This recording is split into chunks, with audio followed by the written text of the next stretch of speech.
Hello, it's Abbot Austin, and I want to wish you a happy memorial of St. Benedict, the patriarch of Western monasticism, on this Monday, July 11th. So we have this celebration of St. Benedict. I want to say a few things about it. One is that if you go up to a Benedictine on this day and you say happy feast day, the Benedictine might pause for a moment and say, oh yeah, happy feast day. The reason for that is that for many of us Benedictines, we actually celebrate St. Benedict on another day. Or we celebrate him today on July 11th, but we have the bigger celebration of St. Benedict on March 21st. Why is that? It's because March 21st is the traditional date of the death, the passing, or the transitus in Latin of St. Benedict. So that's our big feast day for us. We have an allowance by which we celebrate March 21st as this big feast day and celebration, a solemnity, in fact, of St. Benedict, the passing of St. Benedict. Now, why isn't this the date for the rest of the church? Why is July 11th instead the one? The reason is that after the Second Vatican Council, the church stepped back and looked at her liturgical calendar by which she arranges the different memorials and feast days and solemnities. And there was a desire to allow Lent to be Lent. So to allow Lent to be have its own focus, its renewal, time of this renewal and repentance. And so to a large extent, any memorials for saints were kind of pushed outside of those months in which Lent would usually fall. You have some exceptions like St. Joseph and also St. Patrick. But you'll notice that around the time of Lent, there's not many memorials for saints, right, in order to let Lent have its own focus. So what happened with regard to St. Benedict is that a different date was given for him to be celebrated, and that's July 11th. And hence we have this feast day that we're celebrating today.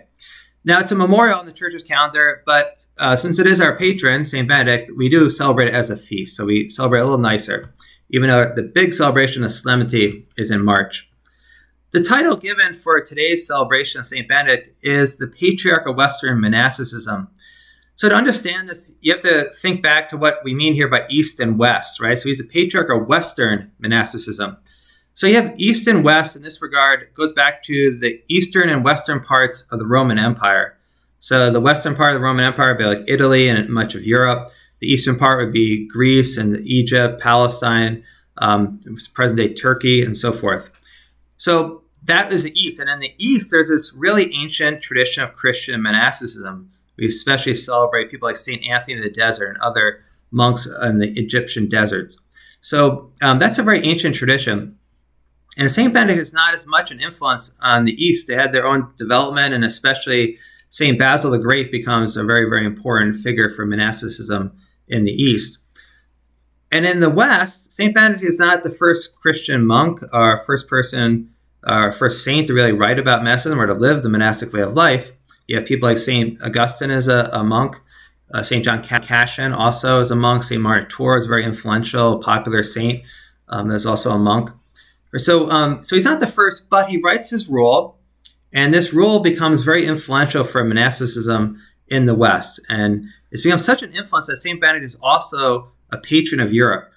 So all the monasteries that developed in Europe and their influence on the culture, it makes St. Benedict a patron of Europe as well. He's very influential on the European culture, and by extension, those other cultures like the United States that are influenced by European culture.